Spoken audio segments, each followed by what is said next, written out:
she came and she had knife in her hand, and she wanted to stab me at the neck. She had courage and looked at me and told me, "Do you know something, Lavenda? I can make you vanish in thin air and nobody will notice where you are."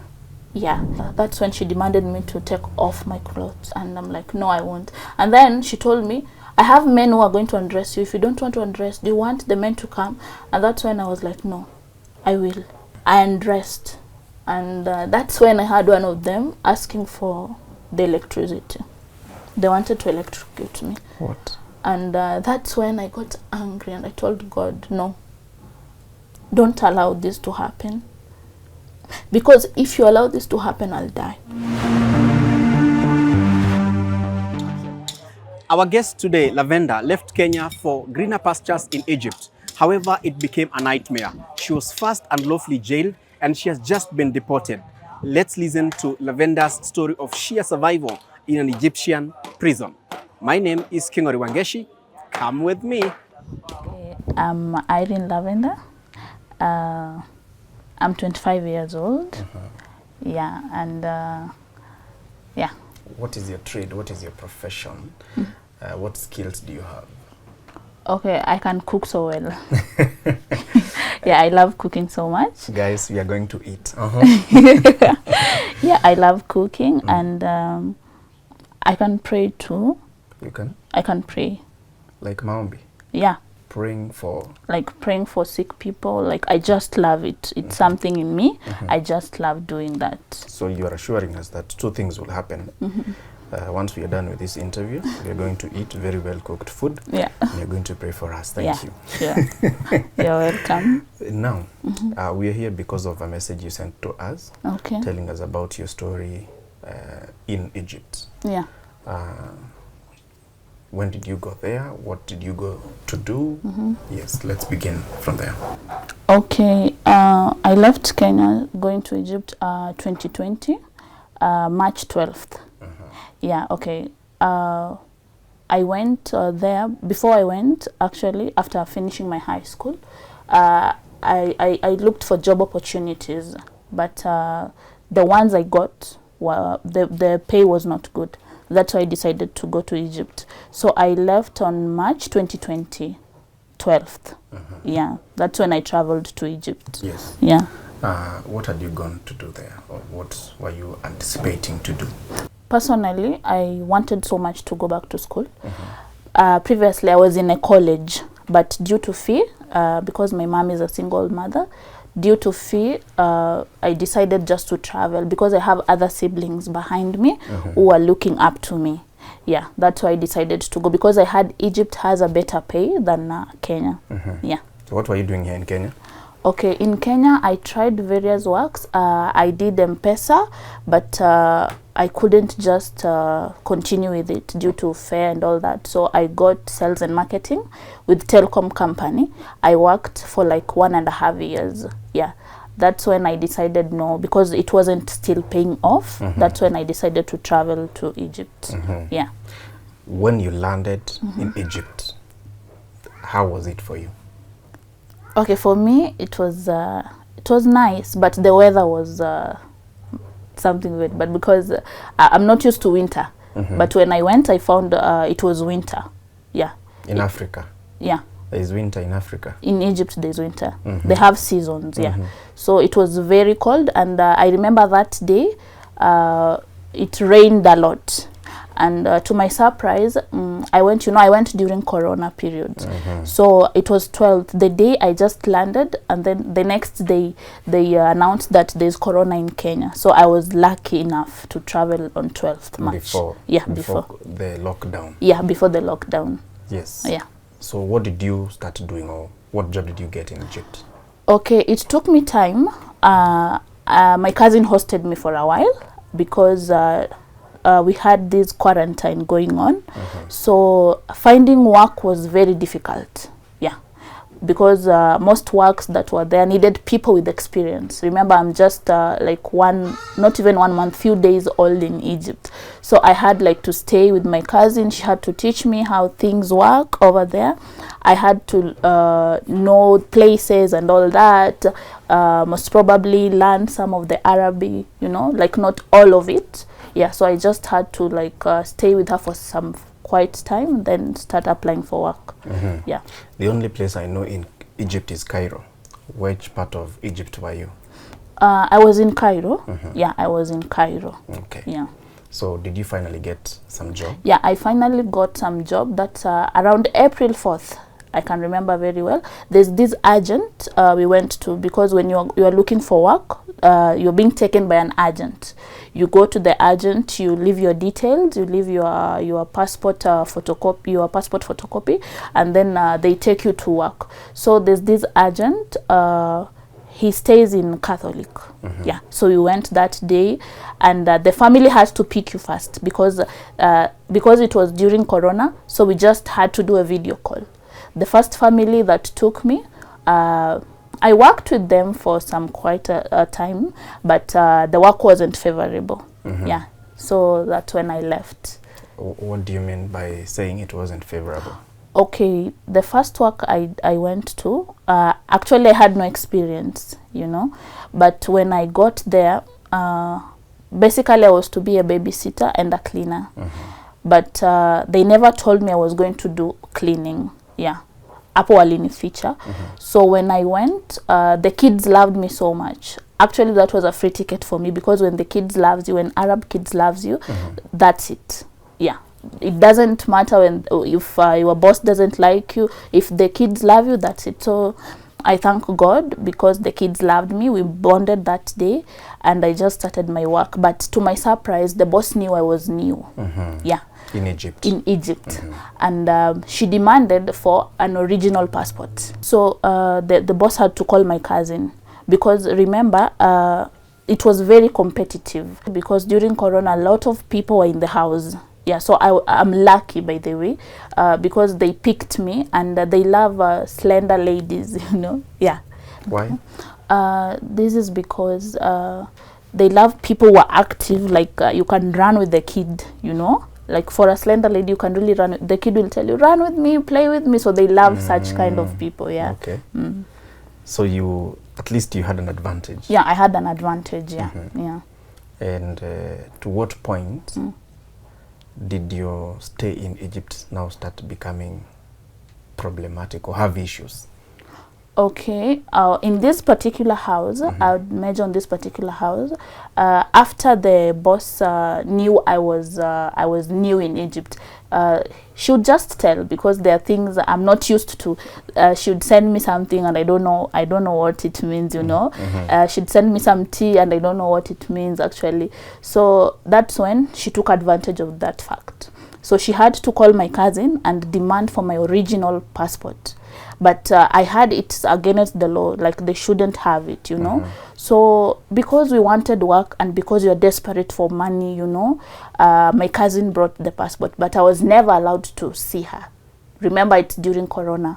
Yeah. So she took the passport, the lady, the madam, and kept it. So to my surprise, everything changed. She seized my phone after the passport came, and she demanded for many clothes, because when I went to that work, I only carried few clothes with me. So after that, she took my phone, she took my passport, and mateso ikaanza. Yeah. Mateso kama gani? What exactly was she doing? Okay, the woman used to hit me a lot. She would just call me, because the house was a big villa. Remember, it's my first time seeing a villa. And cleaning was a problem, actually. Sleeping place too was a problem. Please explain to me, what is a villa? Okay, it's a house. We have small villas and big villas. For her, it was a small villa. It had other floors up and some floors down.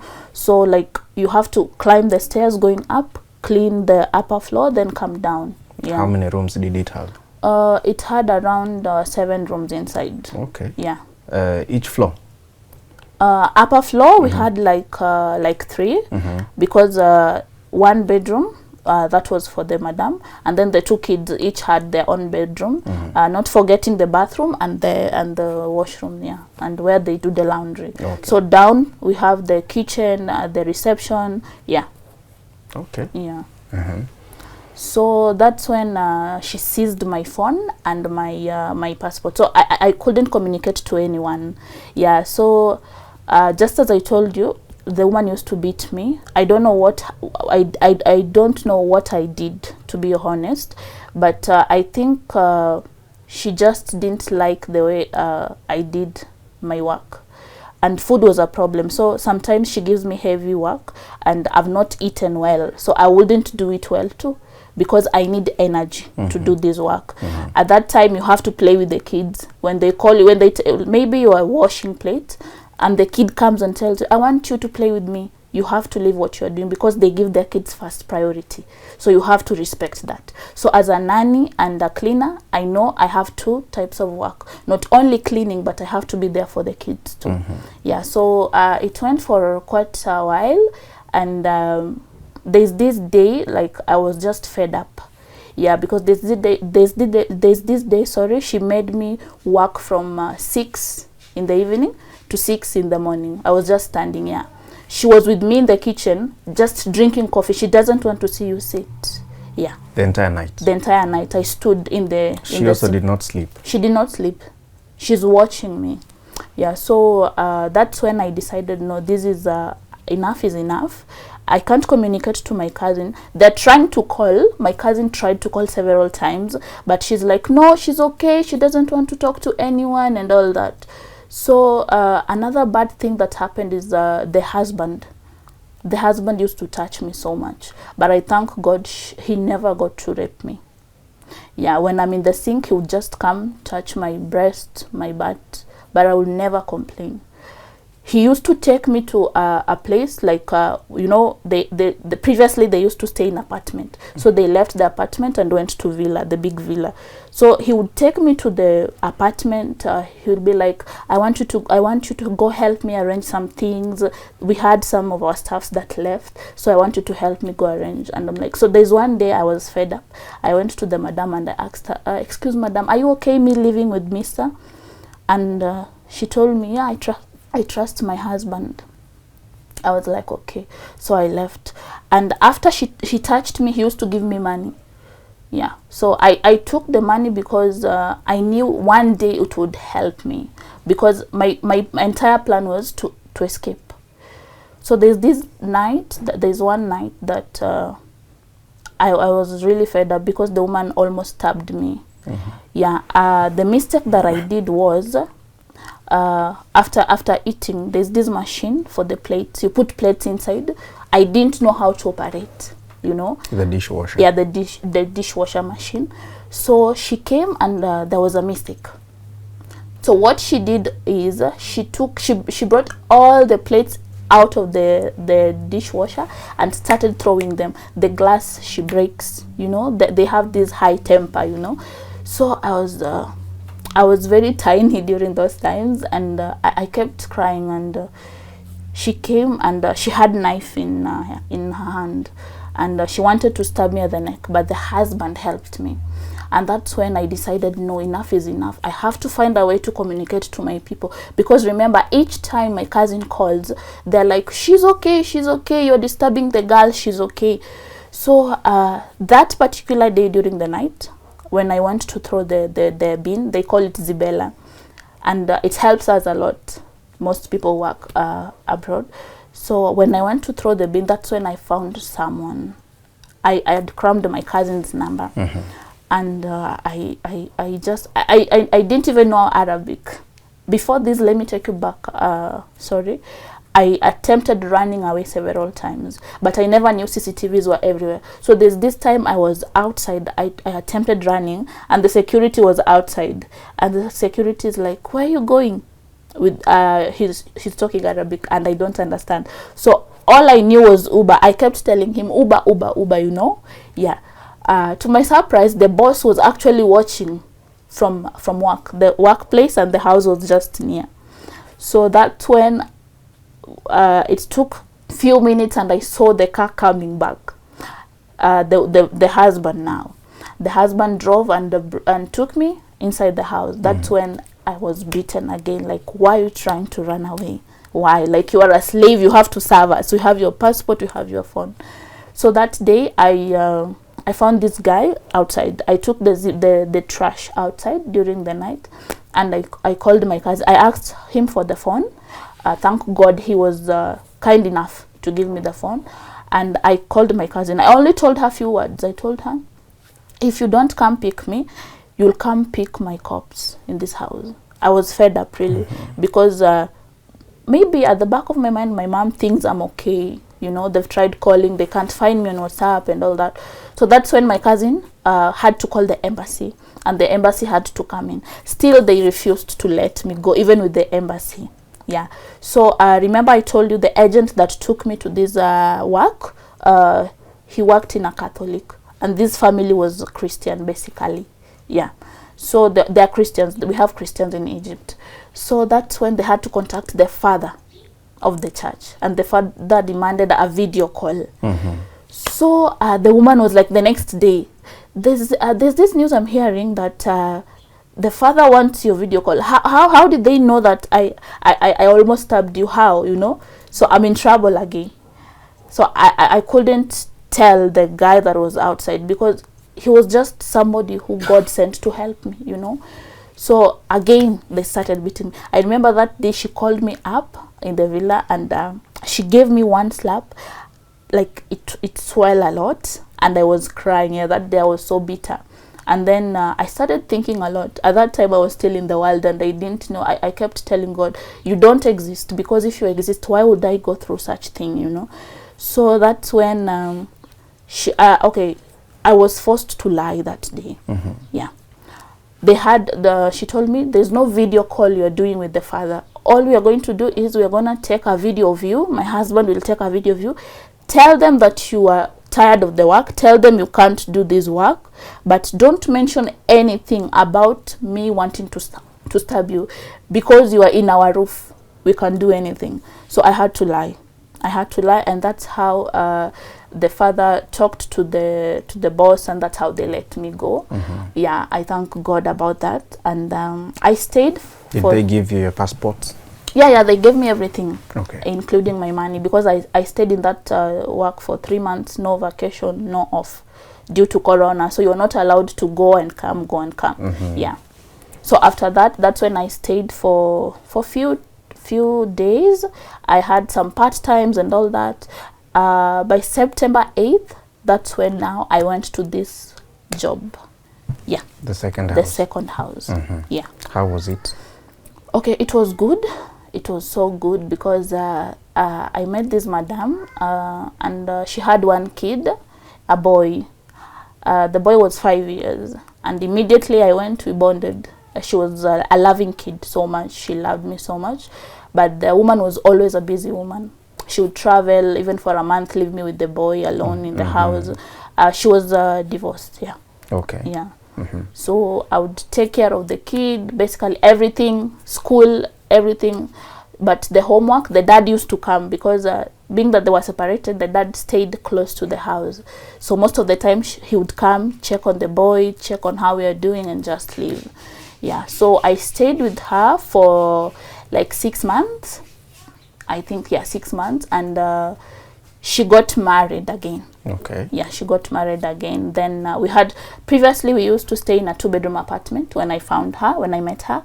So when we moved, when she got married, that's when we moved to a very big villa. Yeah. Yeah. And how was that? Did it change, or how was now the work?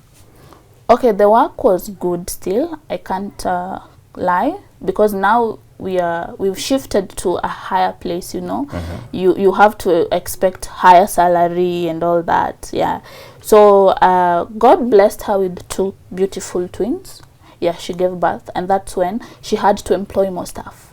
Yeah, to take care of the twins. So we were 3 nannies in the house. Okay. Yeah, and there were other Egyptians who were still working around, because the house was very big.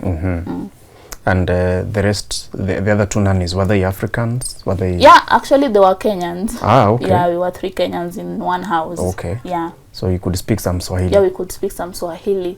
Yeah. Where were the others from in Kenya? One was from Western, one was from Cumberland. Okay. But it wasn't consistent. They kept coming and going, you know. Sometimes, okay, it happens this way, like if you've never given birth and you've been designed for a specific task and you can't just manage it, you'll just go, okay, the good thing with Egypt, it's a free country. When you have one particular work and you find it not favorable, you are free to leave. Okay. Yeah, it's not contract. Yeah. All So right. most of them kept coming and going, and others new came, but I stuck because now they took me as a family. Yeah. So this is 1 year plus, because after the twins came, so we've stayed like almost 1 year plus. Okay. Yeah, I watched them grow and all that. Did she mistreat you, or you were just okay with everyone? No, she was just okay. She was very okay. At the beginning, she was very okay. And I really appreciate that side of her. Yeah, she was kind to me at some point. She even offered to take me back to school, but you know, they were just empty promises. But I never knew, you know, when someone loves you and they want you to be in the house because of something that you're giving them. Like I used to now teach the boy a lot. Yeah, the boy loved me so much, you know. So most of the times when I go to my vacation, they'd call me, the madam would call me, Zain doesn't want to eat, come back, you know, such kind of things, because the boy was attached to me so much. That love, remember I told you the woman used to be a very busy woman. Yes. Yeah, so most of the times I stay with the boy. So to him I was like the friend and everything. Yeah, she was a very nice kid. And I helped with homework, I helped with like, okay, I used to play a lot with him and do everything that he wanted. Yeah. Okay. So at what point did she change? Did your boss change? Okay. That's after like 2 years.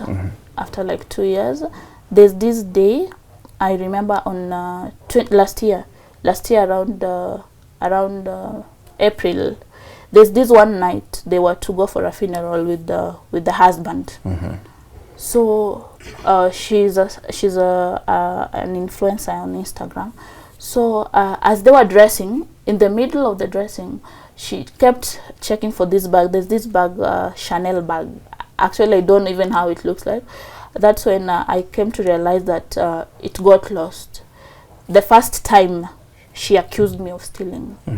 So she was like, I can't find my bag. She called all the nannies, because we were 3, and she asked each and every person, have you seen my bag? And we didn't see, because you know it was a surprise. We just seated and all of a sudden we can't find the bag. But I remember those days, the people who were entering the room to clean, we had cleaners, were Egyptians but not Kenyans. Yes. Basically us were just nannies taking care of the babies.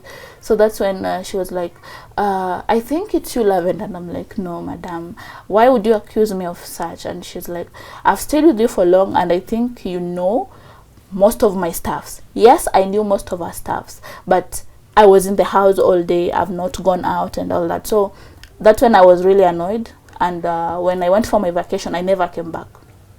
Yeah, I went for good. And I looked for work in another place called Alexandria. It's in Egypt. I stayed there for like 3 months. Yeah, and I got her call again back, because remember I told you I was also attached to the boy. So I gave it a thought, because still she opted for a higher salary. It's not because of the salary. Okay, I went to Egypt to look for capital. That's true. But you can't compare capital with your life. So she told me that the boy is very bad, like miserable. The grades have gone down. The boy keeps calling my name. Please just come. Out of that empathy, because I loved him so much, I told the madam one thing: if you want me to come back to your house, remember, to you I left as a thief because you accused me. I want you to correct that. If you want me to come back to that house, you have to correct what you started. And she's like, okay, I know you didn't take it. Yeah, she told me, I know you didn't take it, and I know who took the bag, and I'm sorry because I accused you, and because of that I'll make amends and I'll increase your salary. Okay. Yeah, so I was happy because that was the ticket for me to go back. Good deal. Yeah, it was a good deal. You went back. I went back on December 2023. Yeah. That is last year? Last year, December. Yes. Yeah, I went back. So, aside from being a nanny, they took me as a family, just as I told you. I knew most of the stuffs about Mr. and the madam. So they trusted me with Mr.'s food a lot. Yeah, so I would serve breakfast and I would serve dinner for this guy. And something weird used to happen because there are times that it's not once, it's not twice that the madam did this. She would just come to the kitchen and there's this, I don't know how to call it in English, kinu, you know, the one you put something like maybe garlic na unaswaga. You know, pestle and mortar. Pestle and mortar, yeah, Yes. thank you. So she had 3 types of drug that she would mix in this pestle and mortar. The drugs actually, they're just in the drawer in the kitchen. Ukifungua tu hivi kabati ya jikoni unaziona tu hapo. So I don't know, at the back of our minds, Joel Corona sini watoto, like we don't think, but she used to do that and then send me with the food and take it to the guy. You know, it's different when someone does that and you've not seen and she sends you with it. No. After pounding the medicine, she'd mix it in Mr.'s food. Oh. Yeah, she liked mixing it in soup most of the times, in Mr.'s tea, and then send you with it. Yeah. So there's this particular day that happened. It happened like a lot of times, and most of the girls who left knew what was happening. Because just as I told you, most girls came and leave, you know. Like if the work is not favorable for you, you'd go another place. So so when you came back, you found that as a continuing habit? It's a continuing habit, yeah. It was even worse because in a day, there are times in a day, she could pound 2 times. Yeah. So when she pounds it, you would notice the guy would sleep a lot. Mr. would sleep a lot. A period of 2 to 4 hours. What? Yeah. She would sleep a lot. And the madam would stay inside with her. So do you suspect those who were sleeping pills? Yeah, they were. They were sleeping pills, yeah. Why was your madam pounding sleeping pills on the husband? Okay, because I watched most of the time, I won't lie. She used to do that and take Mr.'s visa. Mr. had this golden visa. Yeah, I heard that if you have it, you're very rich. I don't know about that though. But she used to take it, send the driver quickly, withdraw money, and she'd stay in the room. I think, to my thinking, I think she was like clearing the evidence because she would stay where beside Mr. Because I used to ask myself, if someone withdraws money, obviously you will find get a message. Notification on yeah, your phone. notification. So Mr. would just wake up. Okay, but there's this particular day he came to us, the 3 nannies, and asked us, do you think it's normal for someone to sleep 3 good hours without waking up? So, you know, you can't say anything. Yeah, you are there to work. You're not there to meddle in their issues. Okay. Yeah. And then what was the essence of that?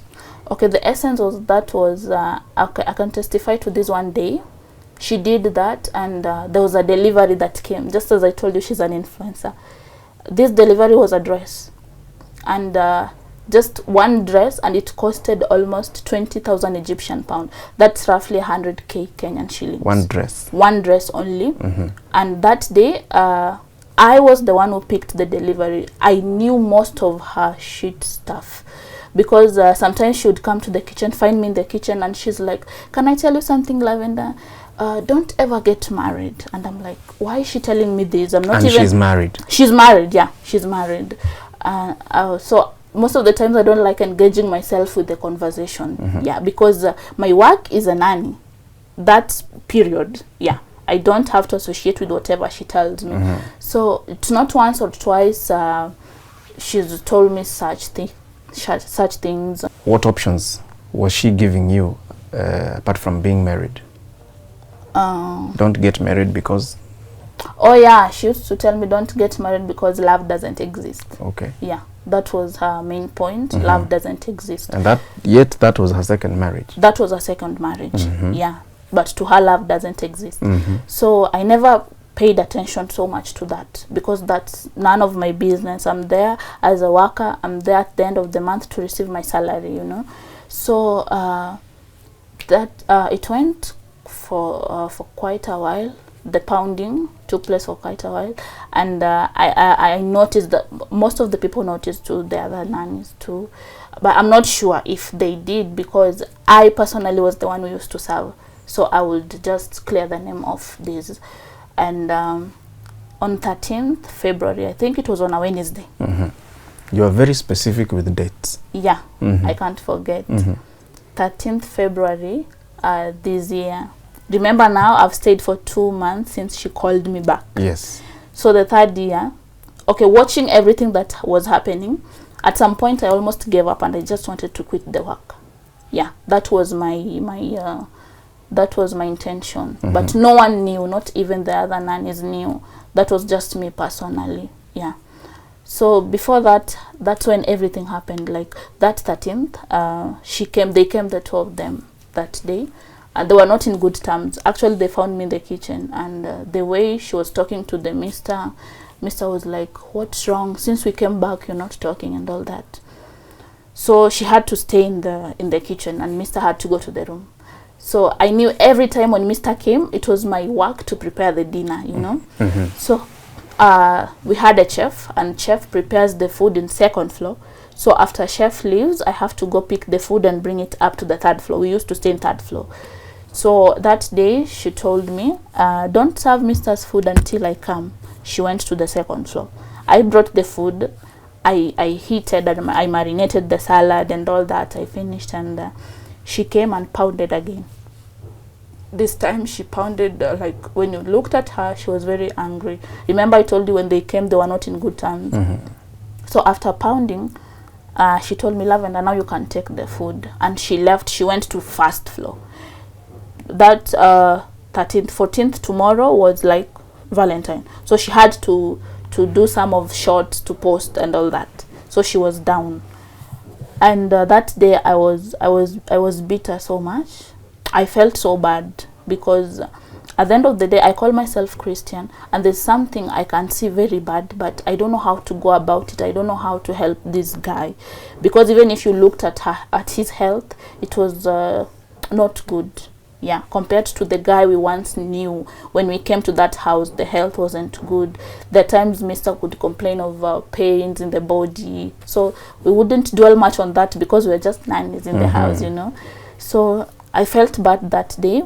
I didn't have that strength of carrying that tray and taking it to that guy's room. After seeing everything, you know, it's different when she does that and you've not seen, compared to she's doing it and you're seeing it and she's sending you with it, you know. If something happens, you'll be accused because you prepare it and you serve it. So I didn't have strength, to be honest, that day. That's when I called one of the nannies. She didn't know what was happening. I just told her, so-and-so, please take this food for me to Mr's room. She didn't know why I told her that. She took it, and that's when I began to pray. I just went inside the nanny's room and I prayed, and I first asked God for forgiveness, because remember, this is a sin, and you don't know how to go about it. This is someone's marriage. You don't want to break it. You don't know if you go and approach the guy, you don't know whether he will accept or no, you know. So I had mixed feelings, but I really prayed, and God answered my prayers. By the time the food came out of the room, Mr. had not touched the soup the way it was, because the pounded drug was in the soup. Okay. The way it came, and I thanked God for that. Really, that day, that was a testimony for me. But the woman noticed that the soup came back. Yeah, and few minutes, Mr. called me to his room and asked me to prepare him guava leaves tea. Before that, the madam prepared another tea again and still added the medicine, because that didn't the first one, the soup, Mr. did not eat. Yeah. So I don't know why she did all that, but the previous day Mr. was to travel. They didn't actually spend the Valentine together. So I don't know the intention why she was just doing it this night. That after giving Mr. the tea, she drove outside. Yeah, the madam drove outside now. It was around 9 p.m. in the night. So after the tea, that's when Mr. called me to his room and asked me for guava leaf tea. So we had a very big garden. down. So during the day, the gardener would bring the leaves because Mr. was sick at that time.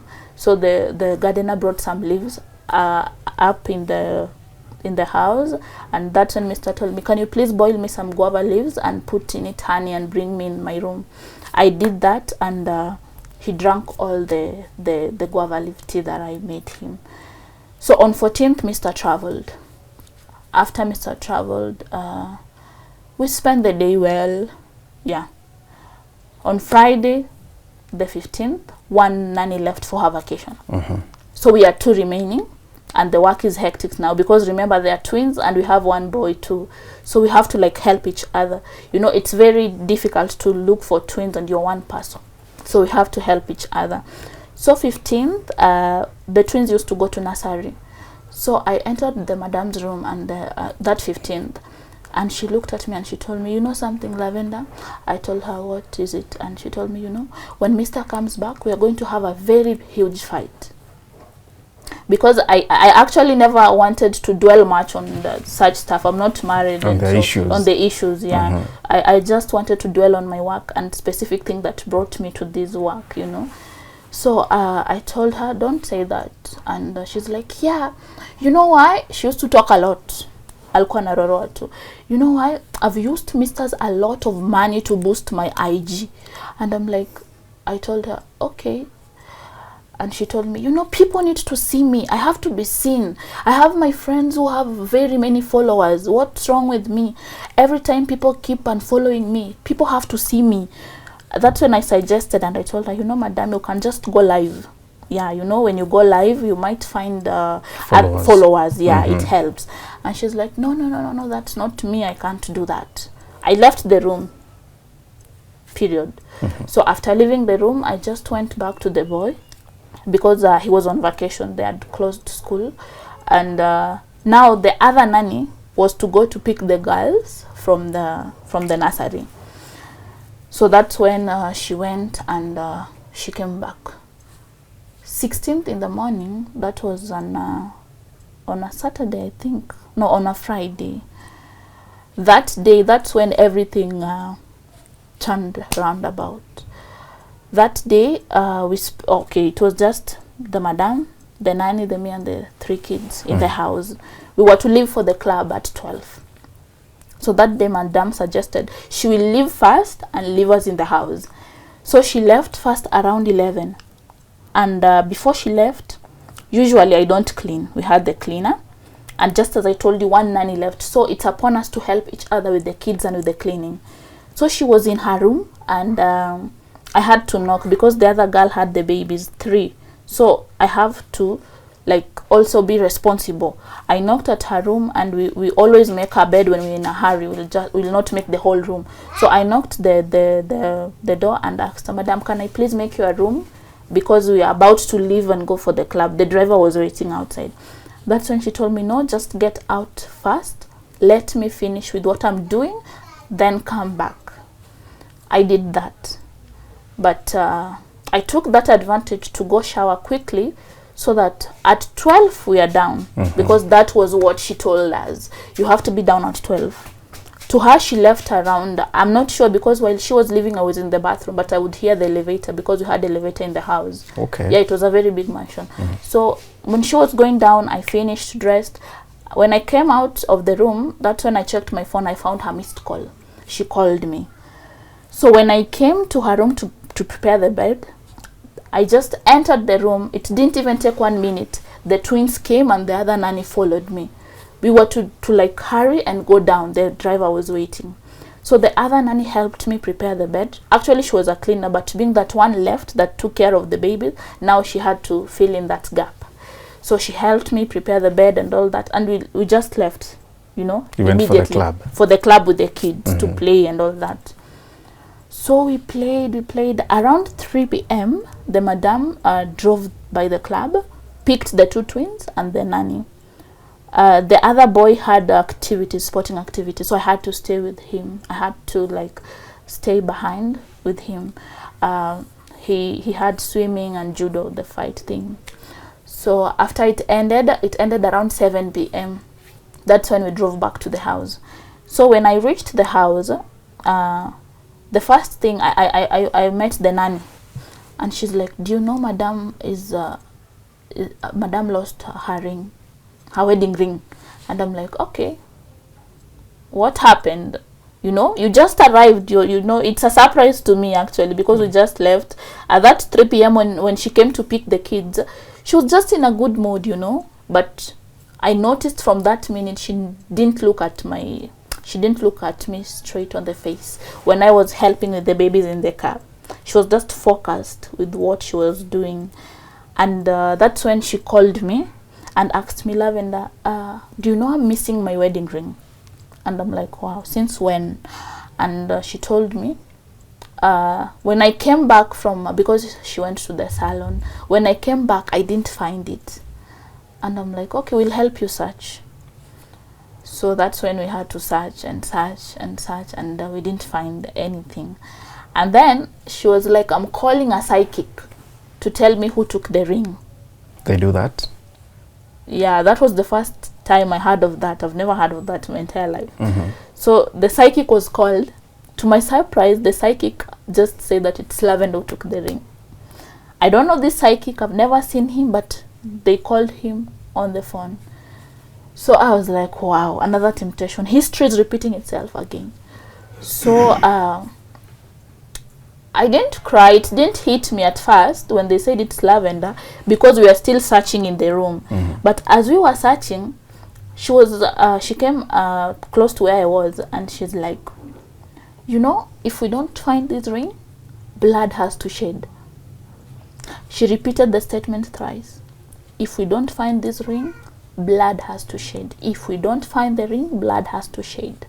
If we don't find the ring, blood has to shed. So I was like, okay, I don't know whose blood is going to shed anyways, but I have to look for the ring. Mm-hmm. You know, the nanny was there. She called another person. We searched for the ring for like 1 hour. We didn't find the ring. So on 17th, on Saturday, the previous day, before that day, I remember going to sleep. I went to sleep around 12 midnight, and I couldn't just sleep. My spirit wouldn't just let me. And that's when I began praying. Mm-hmm.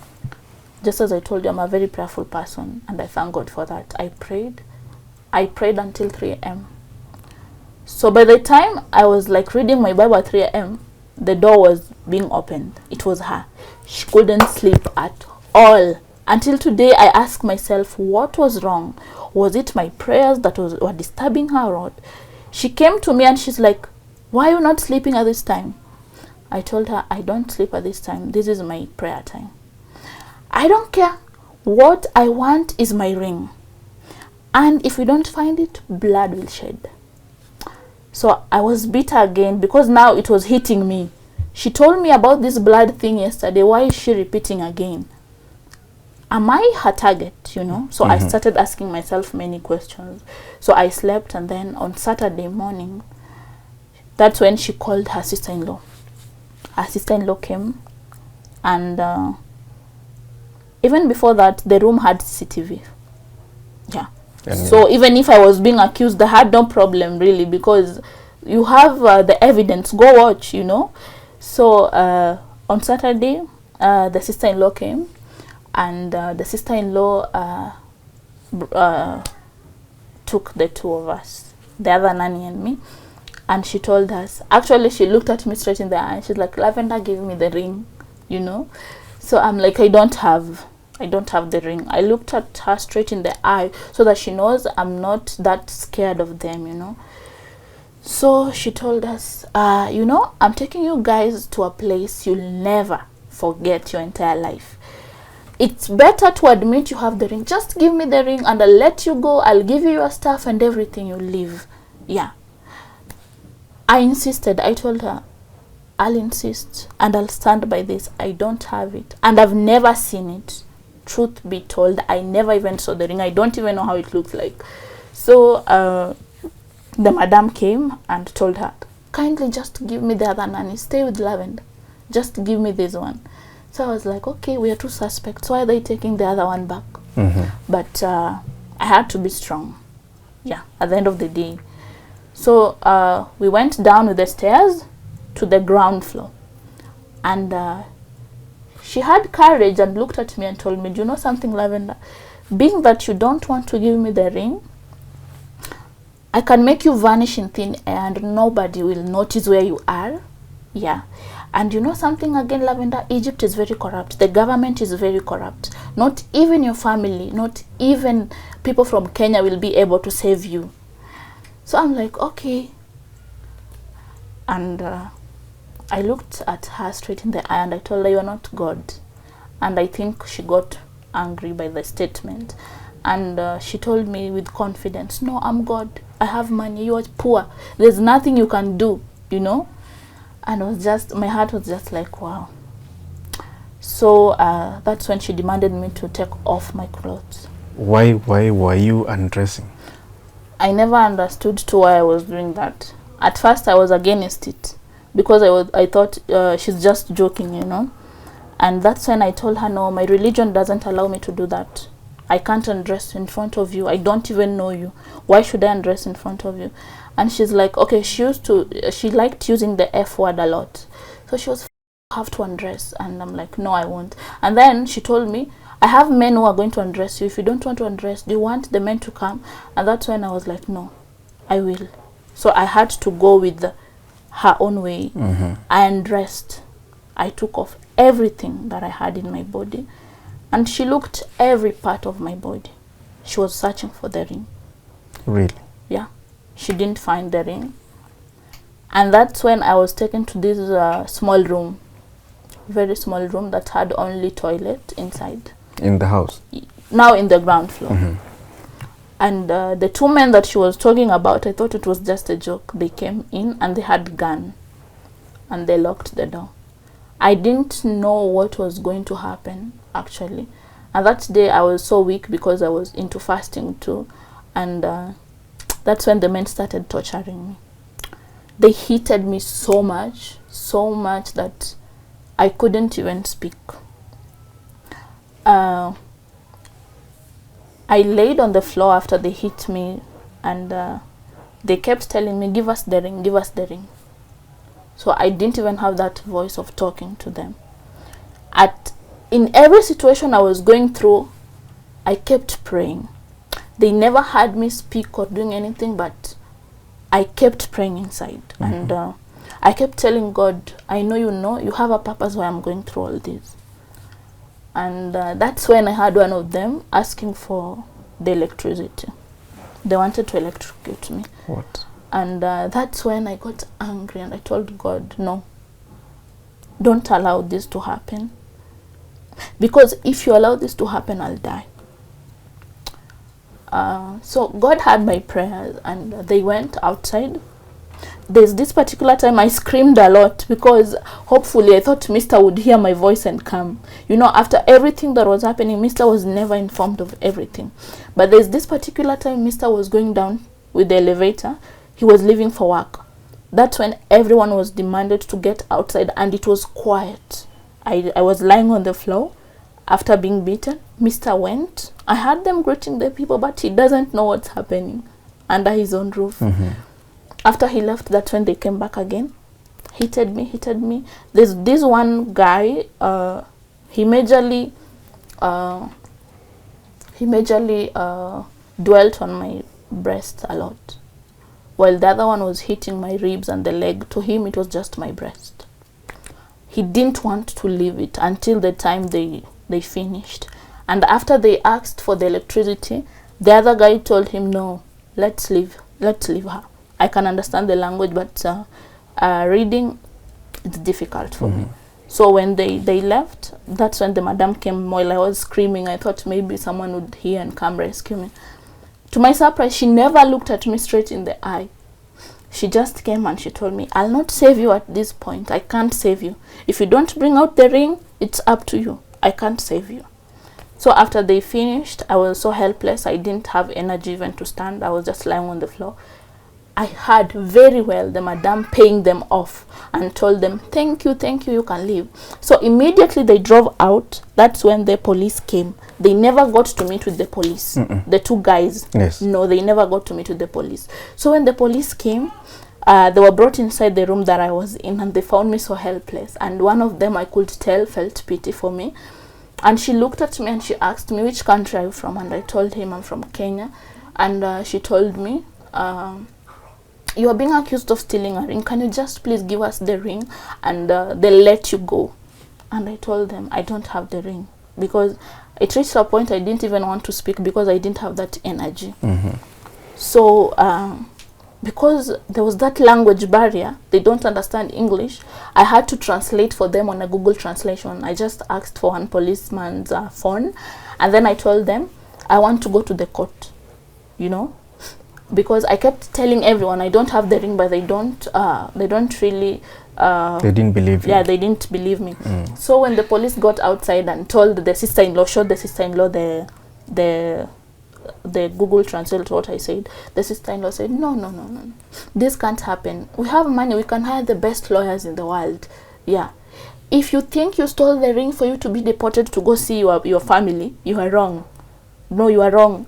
I'm going to make sure you're going to be jailed for 3 to 7 years. You will serve Egyptian government, and not even your family will know where you are. So you are not even being deported. I was like, wow. So the policeman took me. They called the officer in charge, and the officer told them, no, the lady can't come, only one. Remember, there are 2 suspects. Bring the other one too.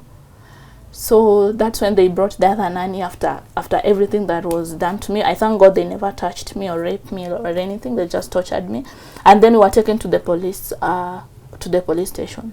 As we were going, I remember very well, I was expecting my periods, and I told the madam, kindly, I'm just begging, if because I have my sanitary towels up on the room, can I just go get them so that when I'm in the prison I can use them? Okay. That's when she told me, no, you can't have any. Just go. Now the sister-in-law, she was so wicked, and she told me, no, you can't. I want you to go suffer. I want you to go see what other people do in that jail. That's where you belong. And she looked at me in the eye and told me, I hope you rot in hell. Yeah. So that's when the police officers took us, and we went. We stayed on that Saturday, Sunday. On Monday, the madam came to pick the other girl, and they left. So you're now alone? Now I'm alone.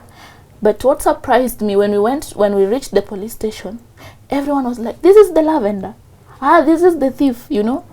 I was painted black. Everyone who was seeing me, we were 2 suspects, but they dwelt on me much. On Lavenda. Yeah, on Lavenda. So there was this tall police officer who didn't even want to look at me. Like, I was just disgusting him, because when we first arrived, she looked at me and told me, you want to suffer in this police station. If you don't bring the ring, I'm just meeting him, but I think they called and all that, so I don't know. But they took my phone, and they asked for password. I gave them.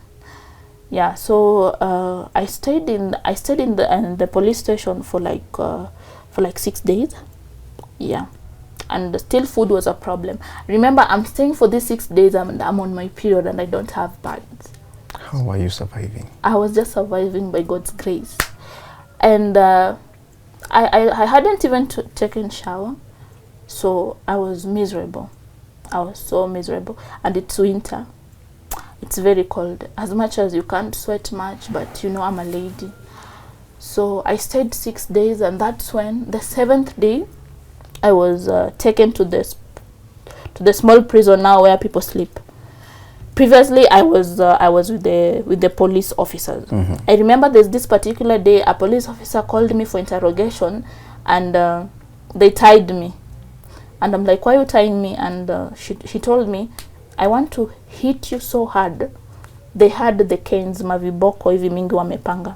And he told me, we want to hit you so bad that by the time we are done with you, you'll bring out the ring. At times, they could call me for interrogations in a room where we have 20 men.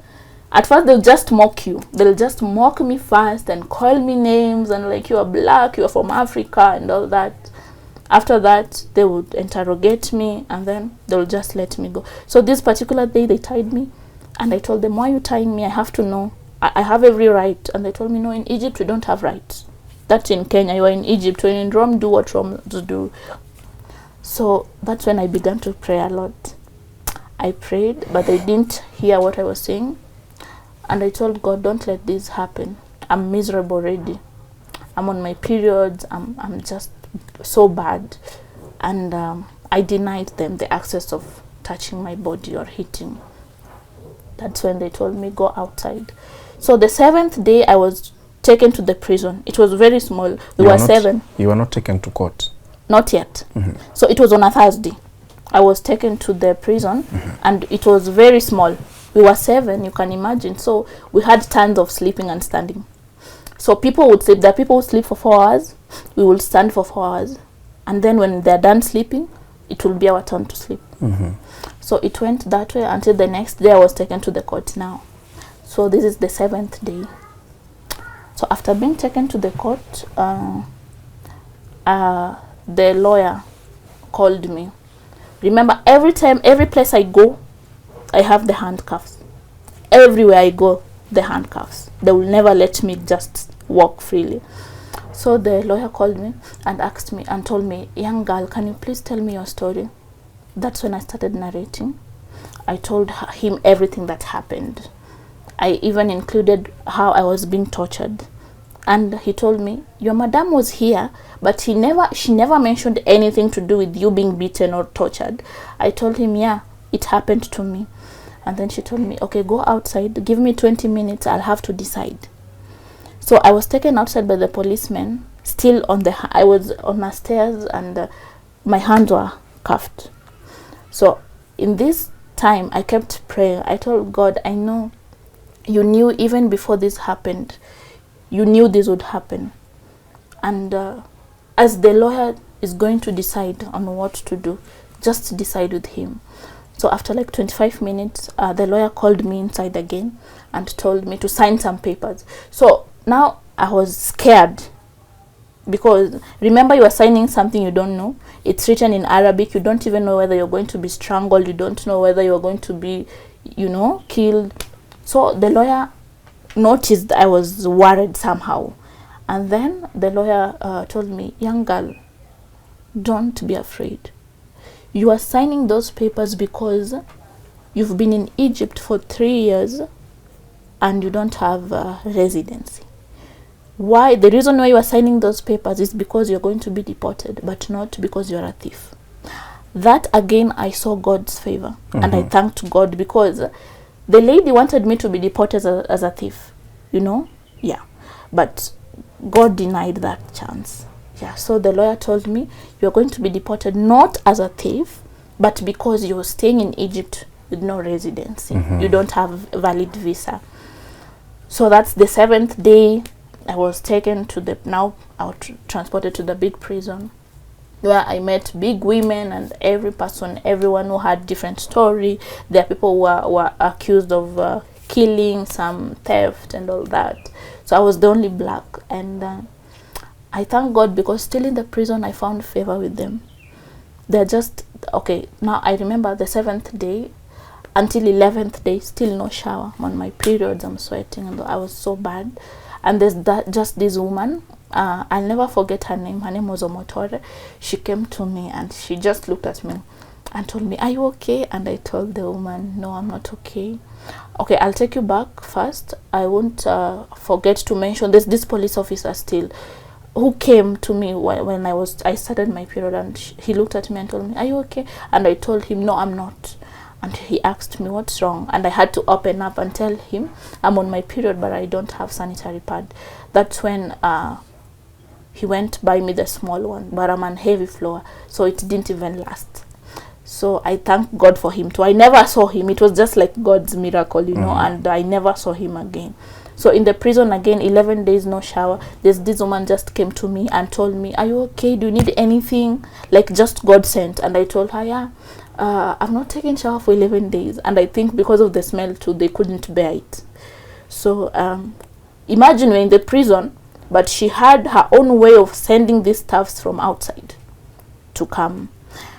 So that's when she got me shower gel, she got me cream, the toothpaste, toothbrush, and that's the first day I took shower. But being that it was winter, I got very sick in the prison, and all these times no one was allowed to see me.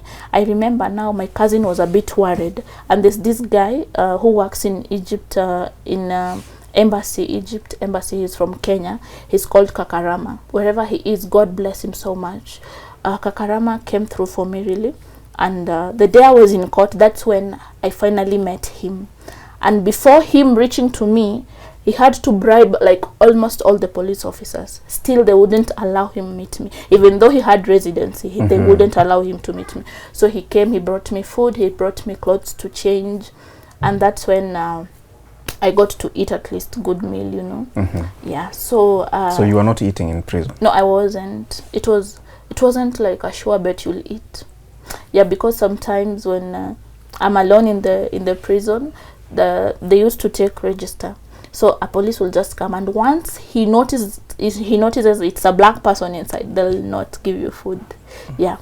I went for 2 days. There's a day I went for 2 days, no food, no nothing. I was so weak. That's after I was sick because of the shower. I took shower with cold water, and it was winter. Yeah, and remember, we are sleeping on the floor. We're sleeping on the floor, no cover, no nothing. Yeah. So I think I got affected with the cold because I used to breathe and my ribs were like hurting so much. So yeah, I thank God because after she brought me all the detergents and everything, I took shower and I was at least now good, and I got strength.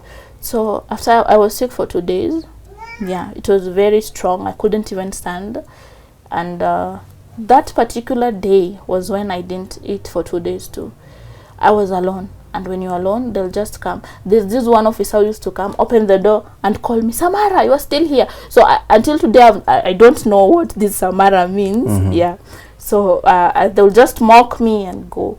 But every day I was convinced that every day I got to see a beam of light. I was convinced that there's still hope for me in life. Every day I woke up alive, I was convinced that there's something great God has for me. And I won't deny the fact that God has been there for me. Yes. At times I'll just hear voices, you know, but I might say this, someone might take it as a joke, but God is real. Because I remember this day when I was sick, I didn't eat for 2 days. I was so weak. I had to crawl to the toilet. It was very dirty because we share it, you know, you have many people. So I had to crawl and go drink the water. The cistern, the toilet water, the one that used to flush. Yeah, you know, they're Muslims, so you know when they go to the toilet, this is what they use. Yeah. So I had to drink it and then crawl back to the floor and sleep. And there's this verse that came to me, I think it's in Isaiah 40:31, that those who wait upon the Lord, their strength will be renewed. They'll soar and mount with wings like eagles in the sky. They'll run and never be weary. They'll walk and never faint. So Amen. I kept saying that every time where I slept, I kept saying that. So I thank God I saw God's favor. And on 5th, there's this group in Egypt. We have groups, and according to tribes, and then we have insurance that is for every Kenyan, you know, every Kenyan in Egypt. So being that I'm a Luo, I was in Kenyans law in Egypt. So they really came through for me, and I thank God for them. They catered for my ticket. Yeah, they paid for my ticket, and it was a 2-way. It was a transit. Sorry, not 2-way. It was a transit. So on 5th March, I stayed in prison for 18 days. Yeah, and I survived it all through God. On 5th March, the embassy called. During those times, I remember, I'll take you back, sorry. The embassy used to call the madam a lot, but she never picked the call. Yeah, she never picked. And then the Kenyans were denied access to where I was. No one knew. Nobody knew where I was.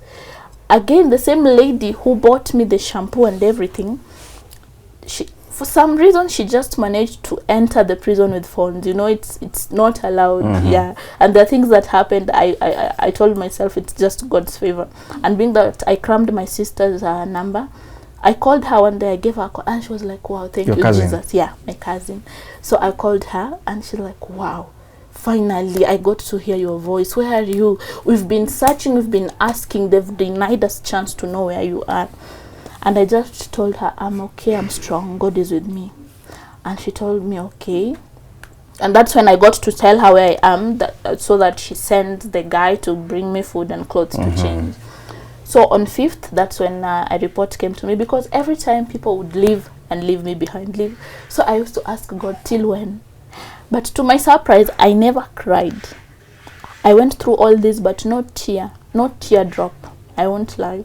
Apart from the time I was being tortured, because it was pain, so I kept screaming. But no tear came out. So on 5th March, another police came, and as usual, they loved calling me Samara. I don't know what it means. And she was like, Samara, you are going to Kenya. I was like, thank you, God. Finally. So that 5th, they took me around 4 in the evening, because my flight was to leave at 8 exactly to Doha. It was a transit. So from Doha, then to Kenya. Yes. So they took me around 2 p.m. My cousin had sent me my bag, with the clothes inside and everything. So I went to change. But to my surprise, I found my bag upside down. Like the police had interfered with it. They checked inside. It was miserable. But I thank God. I changed, and I didn't even take shower that day. I was so happy. And they took me, and when we were leaving the police station, they denied me my access to the phone. And I told them, no, I can't go without it, But they said, no, you will go. That's when I had to scream. I just had to make up anything. I screamed aloud. A scene. Yeah, I created that scene. And I told them, I don't know my mom's phone offhand, and she's the one who's going to pick me from the airport. Can you just have mercy? That's when they drove back, got my phone. But it was off anyway, but I thank God. And I was still handcuffed. They don't have mercy. I'm holding my bag and I'm handcuffed, and it's so heavy. They took me to the airport. They did all the process. I was not even allowed to mix with other normal people. No. So they took me, and around 8 now, when the plane was there, I went inside, and that's when the handcuffs were taken off my hand. So I went, and we boarded the plane, and by 12 midnight we were in Doha. So I had to wait until 2 a.m. There I met Kenyans. Actually, that was the first day I cried while I was in the plane, because I was like, God, is this real? Am I really going to my country again? Am I really going to see my people again? So that's when I got to shed a tear. And at 12 midnight we were in Doha. So I had to wait, and seeing Kenyans, I was like, wow, thank you, Jesus, this is just a miracle. So after seeing Kenyans, we interacted, and we had other people who were from Egypt actually, who were traveling back. It's so bad right now actually, because they're deporting Kenyan girls a lot. From Egypt. From Egypt, because even the dollar currency is really down. It's not like before. So a lot of girls in Kenya too, some are suffering, but it's just God. What is your feeling when you touched down at Jomo Kenyatta International Airport in Nairobi? Okay, I had mixed feelings. I wanted to cry, I wanted to scream, I wanted to laugh, and I was just happy. Well, to me, all these were not possible if not for God. Just as I told you, at times I would just hear sounds, even when the time they had not handcuffed, they tied my hands when they wanted to hit me. There's this verse that came to me in Psalms 46:10. It kept telling me, be still and know that I'm your God. Just be still. Don't even shake. Be still. Just be still. I was not eating, but I just had this energy that I don't know where it's coming from. But when I landed, I was like, wow. And I looked so bad, really, because my hair was unkempt. I was just taken to prison without knowing I'm not going ever to come back. The woman seized my salary for the entire month. She never gave me my clothes and everything. I left them. She told me I'll never take them. But it's nothing compared to my life. There's more to life than what we just see out here. So I landed and I was like, thank you, God. Yeah, I've seen your mercy, I've seen your grace is sufficient. And upon seeing my family, that's when again I got emotional, because I was like, wow, maybe my mom even lost hopes while she was called and she's told, I'm lying on the floor, it's winter, we don't have covers and all that. She almost even she almost got admitted to the hospital. They kept praying a lot, and until today most Kenyans in Egypt don't know what happened. Now they will know. Now they will know. Yeah, now they will know what happened, because I went silent. They never knew what happened. So that's when I met my family. We prayed there, and I thanked God. I landed safely. Yeah, and I won't deny the fact that since I came, I've not been sick, though I was very weak. I couldn't stand for like even 5 minutes. Because remember, we were sleeping, mnalala na mmekunja miguu. Yeah, so magoti ilikuwa imechoka sana. So you came 3 weeks ago. Yeah. You're very fresh in the country. Yeah. What are you up to now? Well, right now, I'm working on myself. It's not been an easy journey, and I'm trying to heal, because sometimes when I look back, remember, it's just like someone will come to you today and tell you, Kingori, pack your things, you're fired. You've not planned about anything. Actually you have plans, but they're not into place. You're not where you've always wanted to be. So that was what happened. I hadn't saved enough, because since I went, I helped mom with the building. My brother has been in high school, my little brother. Now in Form 3, I've been the one paying school fees. And so you can imagine, like, all these are being cut off. You don't know where to start from. You don't know where to go from. So I won't lie, at this particular time I just want to heal, because it's still not easy until this time. Sometimes when I remember, I just break.